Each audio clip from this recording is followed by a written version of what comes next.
한때 전 세계 인구의 3분의 1을 다스렸고요. 심지어 막강했던 로마의 황제까지 사로잡았죠.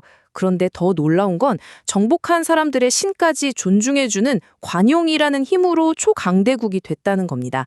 바로 페르시아, 오늘날 이란의 이야기입니다. 자, 한번 상상해보죠.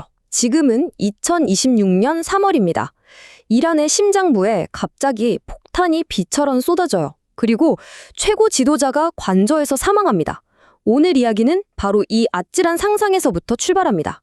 이란이 가만히 있을까요? 절대 아니죠. 곧바로 보복에 나서는데 이게 아주 치명적입니다. 전 세계 석유가 지나다니는 길목, 이 호르무즈 해협을 그냥 꽉 막아버리는 거예요. 결과요, 국제유가가 미친 듯이 치솟아서 배럴당 113달러까지 가고요. 세계 경제는 그야말로 패닉에 빠지는 거죠. 자, 여기서 진짜 궁금한 게 생깁니다. 아니, 어떻게 그 위대했던 제국이 지금은 세계에서 가장 고립된 나라 중 하나가 된 걸까요? 도대체 무슨 일이 있었던 걸까요? 오늘 저희가 바로 그 2600년의 시간을 거슬러 올라가 그 추락의 비밀을 한번 파헤쳐 보겠습니다. 모든 이야기의 시작은 이란 역사상 가장 화려했던 시절로 가봐야 합니다. 바로 아케메네스 왕조 페르시아 제국이죠. 과연 이들은 어떻게 초강대국이 될 수 있었을까요? 그 비결이 뭘까요? 와, 기원전 550년 키루스 대제가 세운 이 나라 정말 대단했습니다. 영토가 무려 550만 제곱킬로미터. 당시 전 세계 인구의 3분의 1이 이 제국의 백성이었다고 해요. 상상이 가시나요? 정말 말 그대로 어마어마한 스케일이었죠. 근데 재밌는 건요, 키루스 대제의 가장 강력한 무기가 칼이나 창이 아니었다는 거예요. 그건 바로 관용이었습니다. 정복한 땅의 신을 인정해주고 그들의 문화를 존중해줬어요.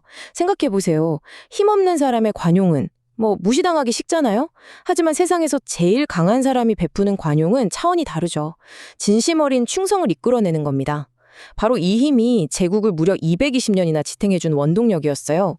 하지만 아시죠? 영원한 건 없습니다. 그 빛나던 황금기가 끝나고 정말 끔찍한 외세 침략이 수세기 동안 이어집니다. 이 기억이 이란 사람들의 마음속에 아주 깊은 상처와 트라우마를 남기게 되죠. 알렉산더 대왕으로 시작해서요. 아랍, 몽골, 티무르까지 정말 끊임없이 침략을 당합니다. 특히 두 번의 침략이 아주 뼈아팠는데요. 첫째는 서기 651년 아랍의 정복이에요. 이때 원래 믿던 조로아스터교 대신 이슬람이 들어오면서 페르시아인들의 정체성이 뿌리부터 흔들립니다. 그리고 두 번째는 13세기 몽골의 침략인데 이건 도시를 그냥 싹 다 파괴하고 사막에서 생명줄이나 다름없던 수로까지 망가뜨리면서 정말 지울 수 없는 상처를 남겼습니다. 자, 이제부터가 정말 중요합니다. 이란의 운명을 완전히 바꿔놓은 결정적인 순간으로 가볼게요. 사파비 왕조가 시아파 이슬람을 나라의 종교로 딱 정해버린 사건인데요. 이 선택 하나가 이란을 이슬람 세계에서 외로운 섬으로 만들어버립니다. 아마 들어보셨을 텐데 수니파랑 시아파, 이게 왜 갈라졌냐면요. 예언자 무함마드가 세상을 떠난 뒤에 다음 지도자를 누구로 할 거냐, 이 문제 때문이었어요. 다수를 차지하는 수니파는 우리끼리 회의해서 똑똑한 사람을 뽑자, 이런 입장이었고, 소수인 시아파는 아니다, 무조건 예언자의 핏줄이 이어가야 한다, 이렇게 맞선 거죠. 이게 왜 엄청난 도박이었냐면요. 당시 이란 바로 옆에는 어마어마한 수니파 제국, 오스만 제국이 버티고 있었거든요. 그런데 이란이 택한 시아파는 전 세계 무슬림의 15%밖에 안 되는 소수파였어요. 그러니까 85%의 다수와 맞서기 위해 스스로 15%의 소수자가 되는 길을 택한 겁니다. 이 결정 때문에 이란은 이슬람 세계에서 외톨이가 됐고, 사실 이 구도가 오늘날 중동의 복잡한 문제들까지 계속 이어지고 있는 거죠. 그리고 여기서 또 하나의 중요한 변화가 생깁니다. 바로 울라마라고 불리는 종교학자들, 그러니까 성직자들의 힘이 어마어마하게 세진 거예요. 논리는 이렇습니다. 신의 뜻을 해석하는 우리가 왕보다 더 높은 권위를 갖는 게 당연하지 않은가, 이런 생각이 점점 힘을 얻기 시작한 거죠. 이게 바로 나중에 국민이 뽑은 대통령보다 종교 지도자가 더 위에 있는 지금의 이란 시스템의 시작점이라고 볼 수 있습니다. 자, 시간은 훌쩍 흘러서 이제 현대로 와보겠습니다.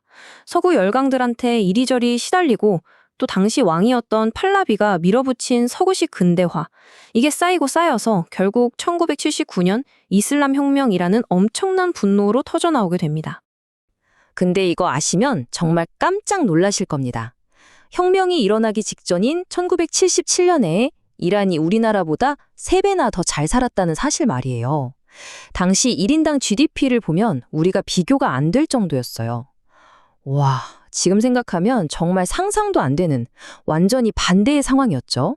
분명 겉으로 보기엔 막 성장하고 화려해 보였는데 속은 심각하게 골마가고 있었던 거죠. 경제 성장의 과실은 왕족이랑 일부 특권층, 그들만의 리그였어요. 대부분의 사람들은 철저하게 소외됐죠. 여기에 사바크라는 악명 높은 비밀 경찰이 사람들을 억압하고 감시하니까 불만이 쌓일 대로 쌓인 겁니다.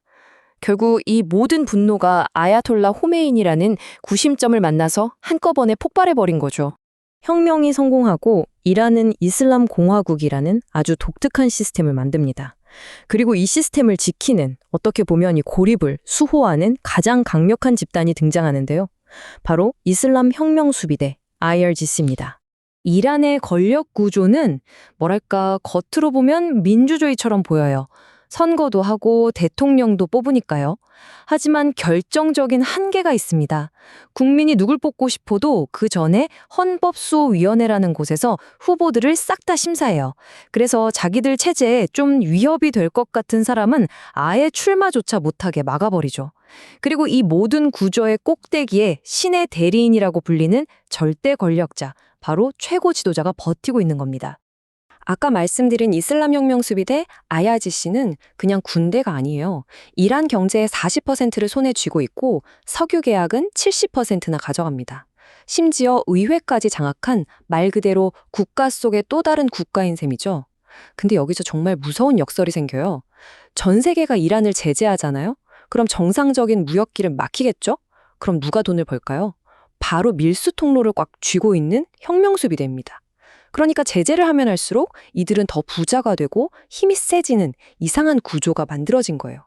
이러니 외부에서 아무리 압박해도 끄떡도 안 하는 아주 견고한 성이 되어버린 겁니다. 얼마나 대단했으면 전직 대통령이 혁명 수비대를 가리켜 총을 든 정부라고까지 했을까요? 맨 처음에 이야기했던 관용으로 제국을 세웠던 그 페르시아가 이제는 총의 힘으로 유지되는 나라가 된 겁니다. 정말 180도 달라진 거죠. 자, 그래서 그 선택의 결과가 어땠을까요? 이게 바로 그 성적표입니다. 한때 우리보다 3배나 잘 살았던 이란의 1인당 GDP가 지금은 우리의 10분의 1도 안 됩니다. 완전히 역전됐죠. 고립이라는 선택이 한 나라의 미래를 어떻게 망가뜨리는지 이 숫자만큼 명확하게 보여주는 것도 없을 것 같네요. 결국 모든 건 선택의 문제였습니다. 비슷한 시기에 출발선에 섰지만 우리나라는 세계를 향해 문을 활짝 여는 개방을 선택해서 경제 대국이 됐고요. 반면에 이란은 이념을 지키기 위해 문을 굳게 닫는 고립을 택했고 결국 성장이 멈춰버린 거죠.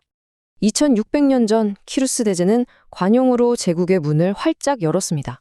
그런데 지금 그의 후손들은 세계에서 가장 굳게 닫힌 문 안에 살고 있습니다. 이란의 기나긴 역사가 우리에게 보여주는 건 명확합니다.